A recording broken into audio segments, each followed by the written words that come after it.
해설과 특히나 암흑성소를 올려주는 플레이가 또 굉장히 괜찮다고 생각이 듭니다. 네, 이거 제법 큰 성과 거둘 수 있습니다. 자, 광전사 추가 소환까지 좋고요. 네. 자, 이것저것 난리가 나는데요? 미리 지원한 포텐트가 없기 때문에 예. 이거 막으려면 지금 최소한 감시 공자 선하기가 필요합니다. 그렇죠. 아직 네 타락기의 숫자가 부족하고요. 일단 여기까지 살짝 빠져주고. 네, 이럴 때는 관측선을 끊어줘야죠. 관측선 그렇죠. 네, 타락기로 관측선을 좀 타야 되는데. 전멸로 끝났죠. 위에 본체 위에 전멸로. 네, 관측선을 놓쳤습니다. 게다가 암흑기사가 이미 지금 저그의 여기저기를 다 박살을 내고 있어가지고. 네. 아, GG.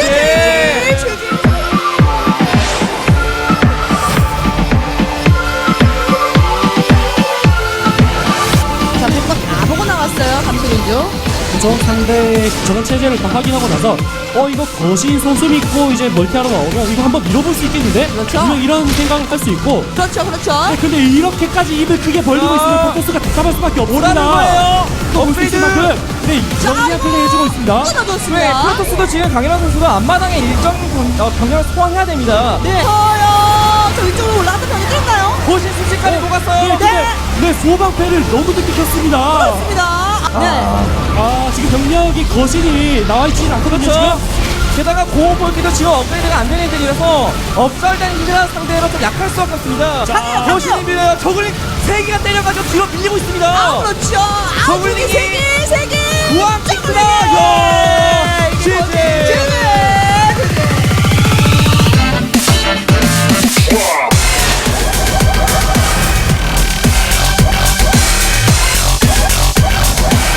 이거 가겠다는 거래요. 네, 준비하네요. 오관문. 타이밍 잡았습니다. 여기는 바로 올렸죠. 네, 지금까지 이 지역을 정찰을 하지 않았다는 예. 것은 그래, 너 지금 여기에 빠져있는 탐사정 모르는 거지라고 확신하고 있는 겁니다, 이거. 그렇죠. 박경 이거 시야에 나오지 자, 않습니다. 못 봤어요. 좋아요. 입구에 역장 한 번이면 경기 끝납니다. 그렇죠. 미리 광전사를 좀 보여줬던 판단은 아쉽긴 합니다만, 네, 그래도 아직까지 방패나 자극자 업그레이드가 안 돼 있는 병력들이기 그렇죠. 때문에 돌파할 수 있습니다. 황규서 힘이 많이 꺾였는데요. 네, 게다가 병영도 2개뿐이고 네. 태클로 올라갈 생각을 가지고 있었던 황민영 선수기 때문에 그렇죠. 야, 이건 거의 경기 끝났는데요. 취재.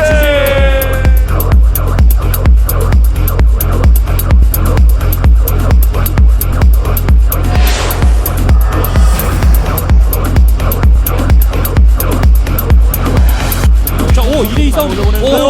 신경전. 자, 이승현 선수가 잘 싸우죠, 지금. 계속 공격적으로 몰아치 충격하고 있어요. 자, 또 하나 잡아주고요. 체력 없는 거. 자, 바로 이후에 저울링 추가 생산. 자, 저울링으로 들어갔는데요. 자, 아슬아슬한데, 완성되나요? 그냥. 자, 자, 맹독충이 지금 완성돼서 특전 선수가 지금 수비가 되고 있어요. 네, 맹독충이 나오는 타이밍이 진짜 기가 막혔습니다. 들어왔을 때 만들어졌어요. 자, 잘 막고 있고요, 수비. 오, 좋아요. 오, 수비 하나까지. 네, 저걸 시동 내려오고 걸어요. 봤단 말이죠. 그렇다면 맹독충을 조금 더 만들 필요가 있습니다. 준비하겠습니다, 자원 이거. 되는 대로 입구 쪽에 진화약으로 그냥 틀어맞고 네. 네, 맹독충을 최대한 오. 많이 뽑아야 됩니다. 맹독충끼리 잘 이제. 야! 자, 어느 정도 잡아먹었어요. 네, 이승현 선수 실수. 흔들리나요? 자, 아직 맹독충 많이 남아있어요. 박현수 선수. 예, 탁현승 오늘 수비 진짜 좋습니다. 여왕도 잡힙니다. 여왕도 잡혀요. 여왕도 잡힙니다. 네. 자, 지금 진규 내려지 많이 없거든요. 그냥 아직 몇방 없어요, 지금. 네, 지금 이제 다 썼고요. 네, 탁현승은 지금 빈 깡통이죠. 제재.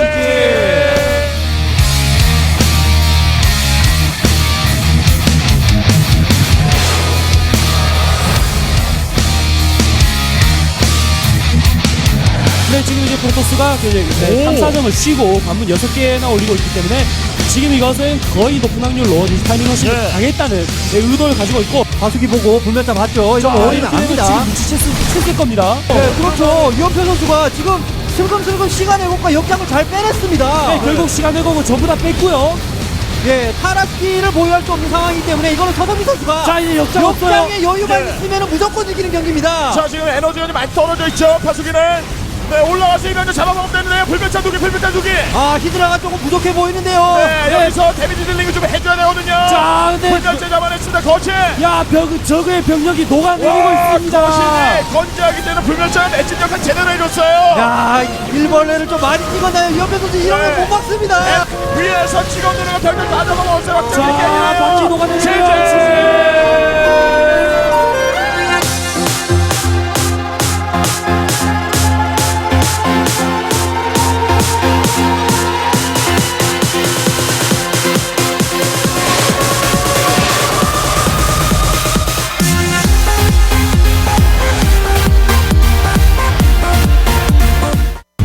2013 GSTL Season 1.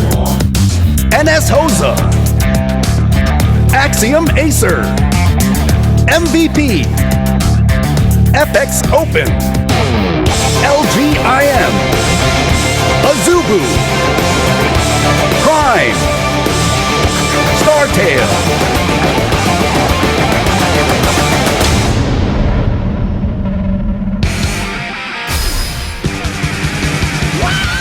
Welcome back to the GSTL. LGIM falling in their first match. Ragnarok lost to Maru. Pretty interesting Nai display, but it did not end up being cost efficient there. Yeah, huge investment by the Zerg player for the LGIM team, and Maru in the end takes the series. Now we're going into game number 2, where LGM sent out first to defeat the Terran player. Yeah, first, definitely a good choice here. And he's picked a large map, Whirlwind, as expected. He wants to play that late game, probably get his upgrades out.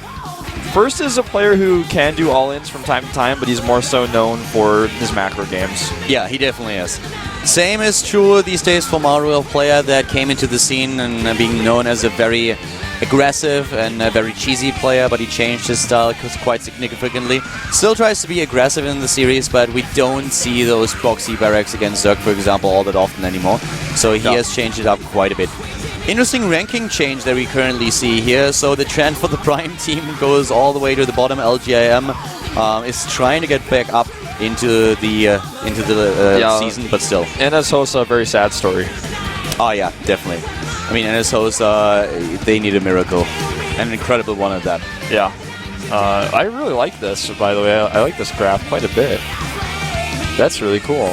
Yeah, it's a really interesting one. You can look see at FX Open, for example. Yeah, you can really see that the trend for LGIM and for Prime is going all the way down to the bottom of the ranking. But LGIM has the chance of changing this today. They already did it basically in the last team match, but today they have an option or a chance to just bring themselves into one of the playoff ranks. Yeah. But they are down a game. Yeah, they certainly are. And, you know, the map Whirlwind is a very smart choice.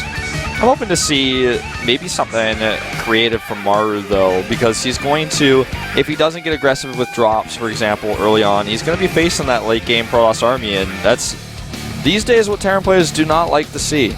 Yeah. First up against Maru, Whirlwind is going to the map for our second game at the GSTL here between LGIM and the Prime team. Gerard so far very happy with the performance of his youngster. Yeah. Maru with his 15 years, definitely a strong pillar of the team. And he's up against first now, a player that we've seen this season so far only against Zergs. Yeah, Maru is just... I'm always surprised at how good his macro and his multitasking is for his age and everything else. We've seen some great multitaskers, but he's always that guy that just seems to come out of nowhere for me. Yeah, but he's now in a position where I feel he has to establish himself on a higher level. He's always good for a win or two, but he didn't really have these breakout appearances that made his name. He usually is the one who is just known as being a really good young player. But if you compare him to like a prodigy like Life, for example, he's still a little bit younger than him, but still he needs to step it up a little bit because he really banks a lot of his hopes onto pro gaming. Quit school and everything. Yeah, you're absolutely right. Oh, actually, is that true? Didn't he doesn't he have like private lessons or something like this? I'm not sure if he really quit school. He quit, you know, the standard school, I guess. Yeah. I think he just has private tutoring right now. Well, we're heading into the second game now here at the GSTL Season 1 2013. Maru with one win so far. Can he get a second one against first? We're gonna find out right now. LGM up against the Prime team. Brought to you by Column.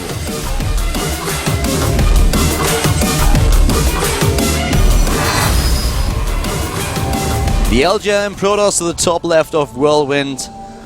It is LGIM first.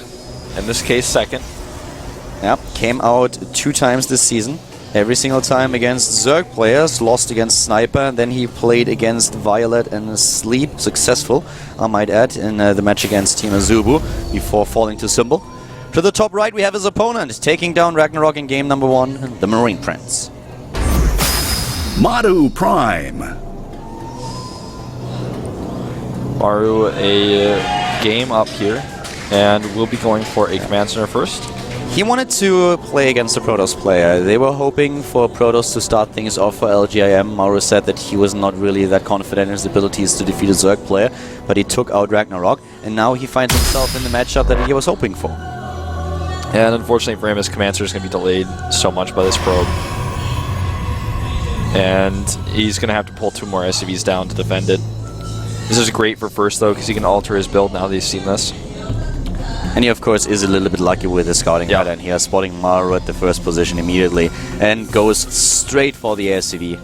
Yep. As soon as the probe was spotted by Mauro, he pulled 2 SCVs down.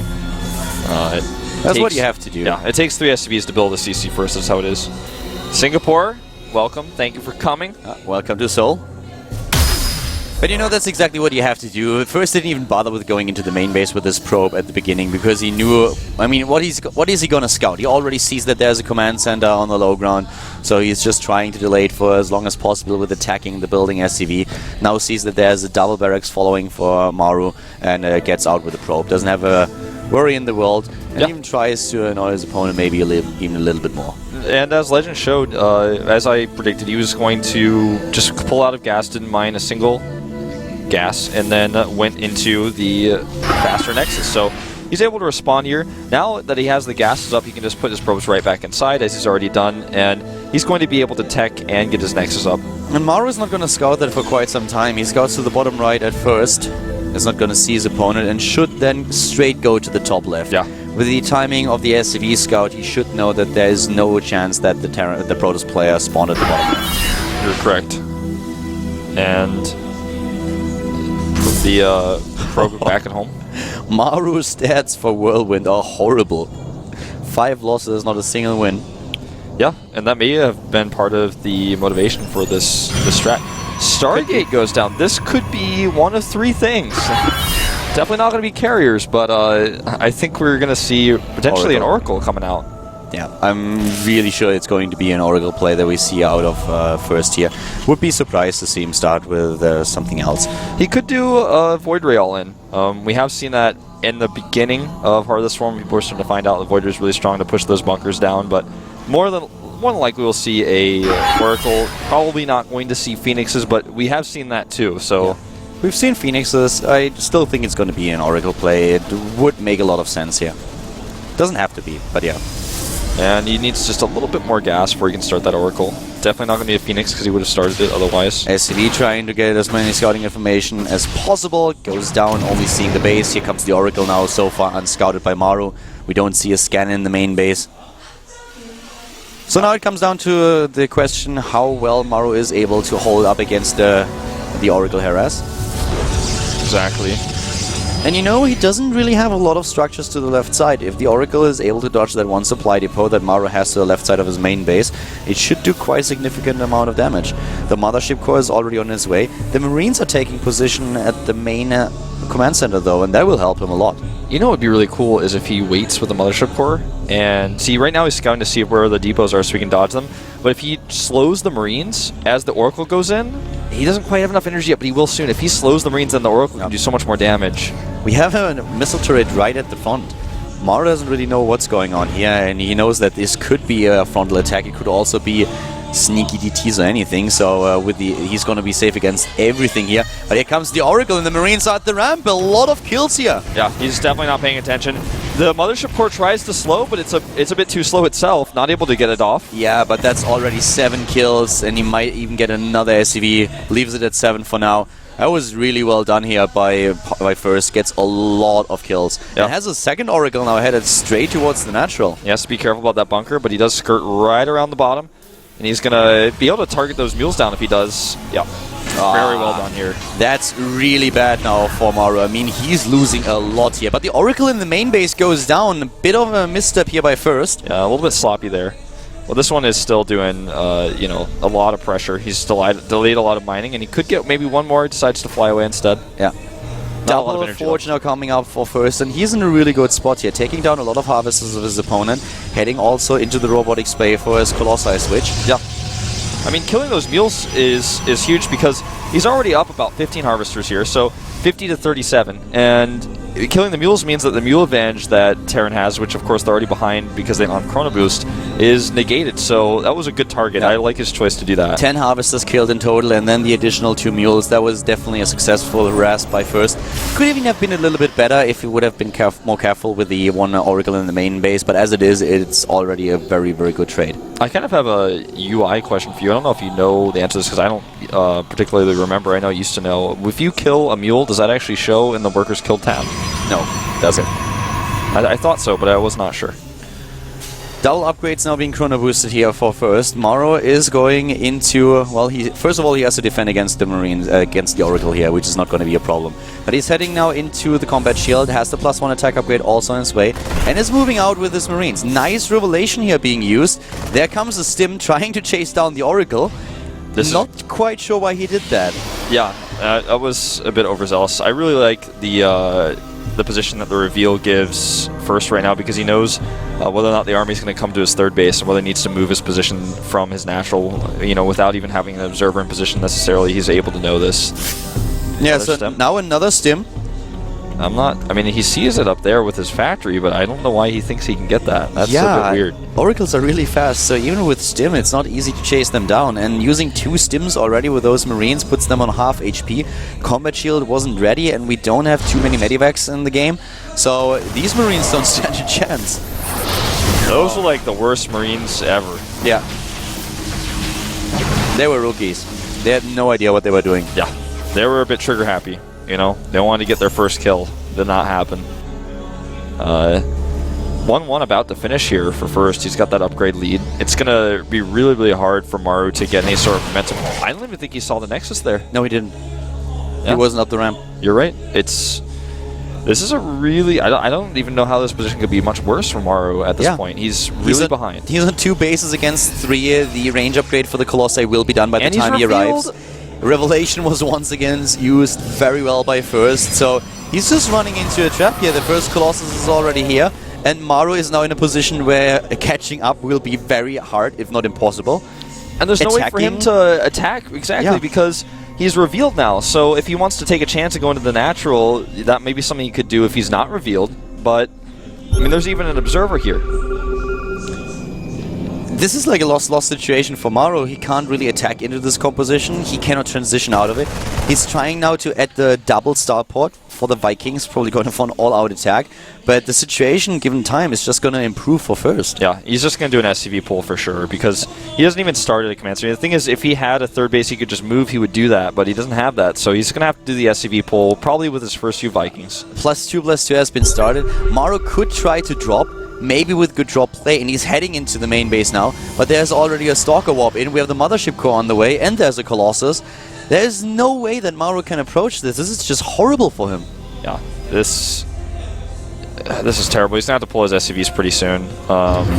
He's about to hit +1 armor, so he has a very short window. He wants to hit before Storm is ready, of course, so he can really rely on the triple Viking production. And, I don't think he has...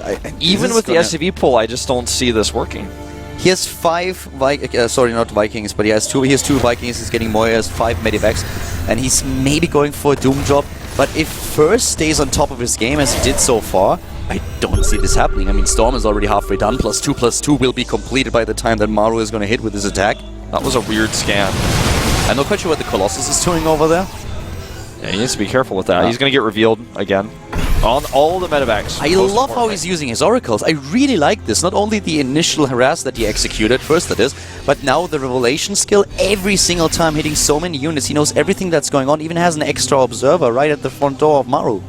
I think Maru he just doesn't know what he wants to do here. He should have pulled his SCVs by now, but now he's facing 2-2 and Storm.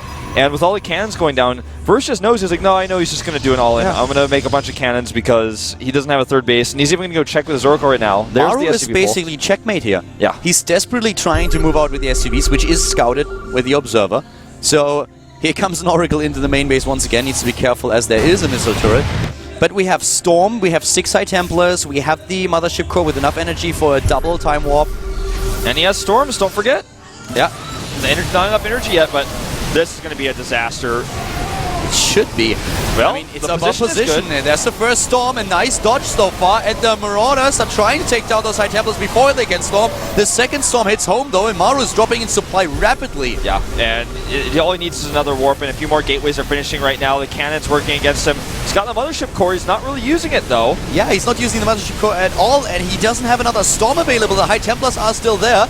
Maru is trying to push through, but first with another round of warp-ins, and here comes the double Storm right into the Bio Army. Yeah, right into the Bio Army, but there's no more Zealots left. Maru still has a small chance here. Yeah, but there will be another warp-in. He has the money. He's just waiting for the cooldown. He might lose the third here. I think he will. I don't. The Mothership Core is way too late on this. Definitely loses the third.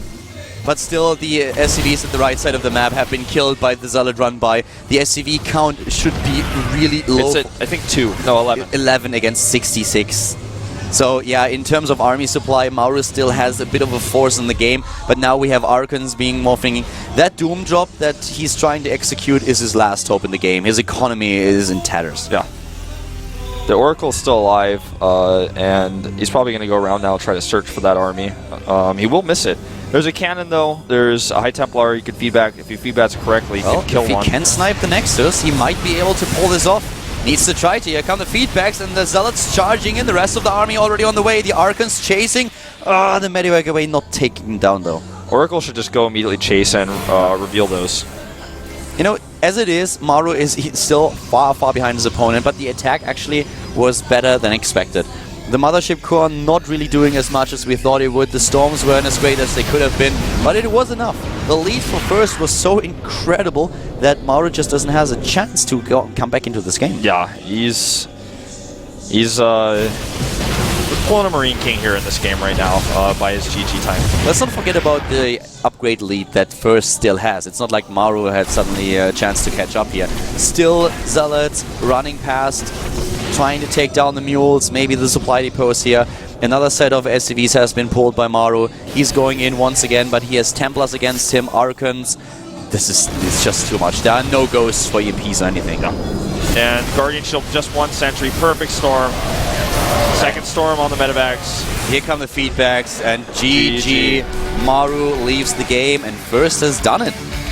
Yeah, really well done. Maru definitely a bit late on his SCV pull there, and he was just behind from the start. There was nothing really he could do. Once he didn't scout the third, and once he was spotted with the Oracle, which also did damage to him. Yeah. Maru with his posture there in the booth, mimicking Marine King's posture from the third Code A match where he, or the third round Code A match where he lost to life. But in this situation, it was the Oracle harass, then it was the Revelation, and how he used Revelation in this game. First of this, that was really incredible. Every single time Maru moved out, everything was known to first, and he had the units in position. He went straight into the robotic space transition, had the Colossus there to deal with the Marines that were coming. So that was just a very solid performance. Really well played by first. Yeah. Quite impressive. I'm very happy with that. That's exactly what we expected to see from him. You know, he's the guy who's going to get those forges up, play the late game, and him taking that third base so early while having vision of everything that Maru was doing because of the reveals was what won him that game. Never break. Maru waited too long. Yeah, he waited too long, but he was so far behind. Was there really a good point to take down first? I feel like he should have gone right with his first wave of Vikings and before 2-2 hit. Obviously, he doesn't know exactly. He can't see the production tab the whole time, but going earlier would have been better. You think? I think so. I don't think so. There were too many Colossi. He had 2 Vikings at first, and with 2 Vikings, you cannot deal with the Colossi. I mean, if you wait, you're up against Storm 2. I don't feel there was a good point for him to really attack there. It was a bit awkward.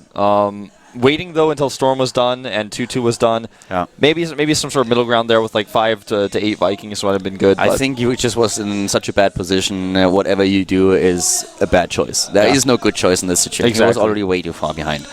But now we have a tie in the series. LGIM able to bring 1 point onto the board with first defeating Maru, and we are of course waiting now for the second player of the Prime team. So far in the past they have been relying on 3 Terrans and 1 Protoss. Will they step it up today? I don't really think we're gonna see a surprise against first. I don't think so. But if you choose another player, I feel that it has to be in the second match. Yeah, Creator, I think, could come out here for a PvP because, as we saw with the match we just watched, First is pretty good at beating Terrans. We've seen him do it in the past, and Terrans are struggling against Protoss in the late game. And Maru is training with other Terrans, so they're all going to have similar, styles and strengths in that matchup. So I think sitting Creator out here would be a good idea. Prime could have a sniper against Protoss. There's so many Protoss on the bench for LGIM that it would definitely be worth it. And it is Marine King. He's coming out next. He was preparing against Zerg for his third round match in Code. Yeah. Now he's up against the Protoss. He got stomped by Life in his match, so I think he wants to come in here and show that he wants to play a different matchup. Yeah, it was a smackdown. Live, especially in game number 1, destroyed him. Well, and Marine King was not too happy. We've seen those pictures and those GIFs on Reddit. Now the Prime player has to deal with first. Yeah, Marine King, he could pull this off. The map he's chosen is Icarus, so he's definitely got a timing plan. It's just a question of which one. I like that a lot. Icarus games are always fun to observe. He's chosen Icarus, and he wants to make first play outside of his grind. He wants to have him either do a timing or get forced into defending a timing rather than just going to the late game, because against a Terran player, late game on this map is so hard because of the third base being far away. Dropships will just pick you apart, so he's making first play his game instead of playing, on a map like, say, Red City. He's not going to pick that type of map. He doesn't want to play the late game. I'm eager to see what Marine King can do now. They put one of their best players out there now. And Jan is expected to be the last player for the team. He seems to be the strongest on the Prime bench these days, doing a really good job. And he's also especially good against Terran. So if a Terran player, if Yoda comes out for LGIM, then I feel we're going to see Jan trying to take him out. He's just such a great TVT sniper. Maru hugging his back down the bench. That was cute. Yeah. Oh, we found you. Ah. Someone got caught. There's Chance there. You see Chance? The back is bigger than Maru. I love it. Chance trying to give him some support, but Maru definitely not very happy about that. I wonder what that sign says. I couldn't quite see it. Icarus is going to be the next map. We have first up in his second Protoss versus Terran. Marine King is his new opponent. Yeah, this is... Marine King needs a win here. This is a really important moment for Prime to get that momentum going forward again, where they have that map choice advantage. Yeah. They still have a bit of an edge here in the match. If you win the first map, then it's always giving you not only the lead in the series in total, but also, of course, the map choice advantage that you have. Right. So in the early stages of the team match, this is really important. You can choose from all the maps that are there, trying to eliminate maps that later players are not that comfortable with. But we are heading now into our third game here at the GSTL 2013. We have Marine King up against first after the Protoss player just defeated the Marine Prince. And the King turned things around on Icarus. We're going to find out right now at the GSTL. Well, possibly. Legends Legends have to computer. wait a little bit. Yeah, Legends computer is dropping, so we might actually just use the Korean Observer. That's probably what's going to happen. I don't think they're going to regame it. Oh, he didn't actually drop, so we're good. Yeah, I'm pretty sure he got a new PC too. It's just a legend factor. It's like this aura that he has. The GOM Wizard has an aura that fixes PCs, and Legend has one that somehow destroys them. Yes. He's wearing a sweater today. It's very warm outside. I don't understand it. Yeah, me neither. But well, we're here jumping into the game right now on Icarus, another Protoss versus Terran. LJM up versus the Prime team. Get the GSTL. Hello.